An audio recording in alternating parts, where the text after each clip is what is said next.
friends, today we're going to read a story about Arthur, how he gets to meet the president. It's called Arthur Meets the President, written by Mark Brown. Mark Brown was the author and the illustrator, and since the election is going to be on Tuesday, we thought this would be a great story. Listen carefully, class, said Mr. Ratburn. This is a national contest, so do your best work. I love contests, said Muffy. What do I win? The winner visits the White House in Washington, said Mr. Ratburn. What do we write about? Asked Arthur. The subject is, how can I help make America great? Said Mr. Ratburn. Everyone started writing. Arthur started thinking. He thought about the time he and D.W. helped Mrs. Tibble clean her yard. He thought about how much more they could do if the whole neighborhood, if the whole class helped. Then he began to write. Now, here's their homework for the next day. It says, homework for tomorrow. Report on the first 5 presidents. George Washington, John Adams, Thomas Jefferson, James Madison, James Monroe. And it says, which president didn't live in the White House? If you listen, I think we might find the answer later in this story. Weeks later, when Mr. Hanley, the principal, was opening the mail, his hands began to shake. It's a letter from the president, he gasped.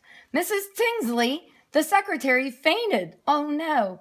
Prunella, who was the office with a stomach ache, suddenly got better. Open it, she shouted. Mr. Hanley clicked on the PA system. Attention, everyone!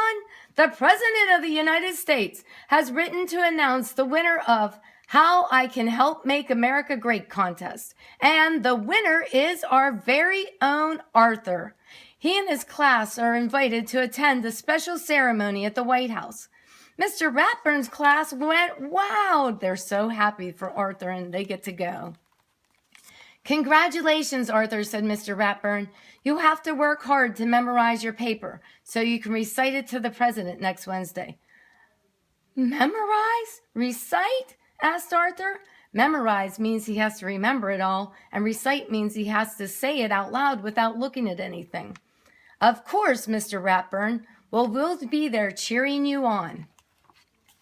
You're on TV, screamed W. when Arthur got home. Listen. He will recite his winning essay to the President of America, and the announcer was saying, "Oh, I feel sick," said Arthur. Not as sick as you'll feel when you're giving your speech, said D.W. That wasn't very nice. There's so much to do before we leave, said Mother. Arthur, you'll need a new suit. What about me, asked D.W. I need to look beautiful when I meet the President. The president is very busy, explained Father. He'll only have time to meet Arthur and hear him recite his essay. If I can remember it, said Arthur. Of course you can, said Father. Just relax. Pretend I'm the president and practice right now. Oh, the thought of sitting next to the president made Arthur's mind go blank. He said, "Oh," said D.W. Monday at school. Everybody was busy planning the trip. Oh, boy, no homework for 3 days, said Francine. Not quite, said Mr. Ratburn. Everyone groaned. Each of you will have to do a report, he explained. As we tour Washington on Wednesday, you will be asked to be the guides. So get to work. I'll see you all at the airport tomorrow morning. So they're all going to write about something and go visit it in Washington. Arthur tried to study his speech on the plane. Don't forget to mention me to the president for the Teacher of the Year award, Mr. Ratburn reminded him. Aren't you excited? Asked Buster. I'm too nervous to be excited, said Arthur. You need help, said D.W.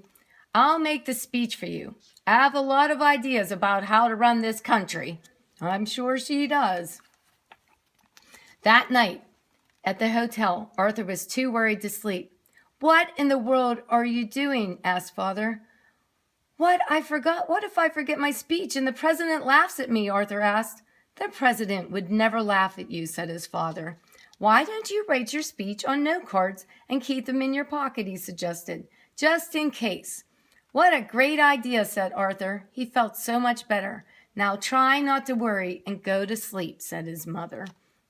He's feeling much better now that he has those good ideas. The next morning, everybody met in front of the Jefferson Memorial. "Arthur, you look so handsome," said Francine. "Ready to meet the president?" said Mr. Ratburn. "I guess," said Arthur. He reached into his pocket to make sure the note cards were there. "Time for your reports," called Mr. Ratburn. "Only 1 more hour until we're due at the White House." "On our first stop, it's the Washington Monument. At the tallest building in Washington," explained Francine. 890 steps to the top. Everyone ready?" "Are you kidding?" said DW. "I'm taking the elevator. Look how tall it is." "This is the Capitol where Congress makes the nation's laws," said Sue Ellen. "I think we all know it's important to obey the law," said Mr. Ratburn. "There's the Capitol." "The National Museum of Natural History has great mummies," said Buster. "Follow me." "No thanks," said Muffy. "I'll meet you at the gift shop." The last stop was the White House. "It's so big," said Arthur. "Not as big as Miss Muffy's house," said DW. "The White House has 132 rooms," said Brian. "Every president except George Washington lived there." That's the answer to that homework. "It has a barber shop, a clinic, an indoor pool, a theater, a gym, and its own library." Wow, it sure sounds like it'd be fun to live at the White House. "And the president's office has fancy gold curtains, just like the ones in our living room," said Muffy. "Excuse me, the president's secretary? The president is arriving. Please follow me to the Rose Garden." Arthur gulped. It was almost time. He took out his note cards. Suddenly, a strong wind blew through the garden. "Here comes the president," squealed Muffy. "My speech!" gasped Arthur. Uh-oh, there goes all his note cards. "Relax," said Mr. Ratburn. "You'll be fine." DW, she wasn't too sure. She had a plan, though. Arthur had never seen so many important-looking people. "Good afternoon, Mr. President," he began. "When I think about what I can do to make America great, Arthur began very warm. His knees began to shake. His mind went blank. "This is the worst day of my life," he thought. Suddenly, Buster giggled. Soon, everyone else joined in. Even the president was laughing. Arthur turned bright red when Arthur saw what they were laughing at. He laughed too. Wonder what it is. Now Arthur felt much better. He recited the whole speech without forgetting a single word. And in conclusion, he said, "We can all help America great by helping others." "Good," said DW. "Then help me get down." There's DW hanging upside down from a tree. We got Arthur able to get through his speech. And that is how Arthur met the president.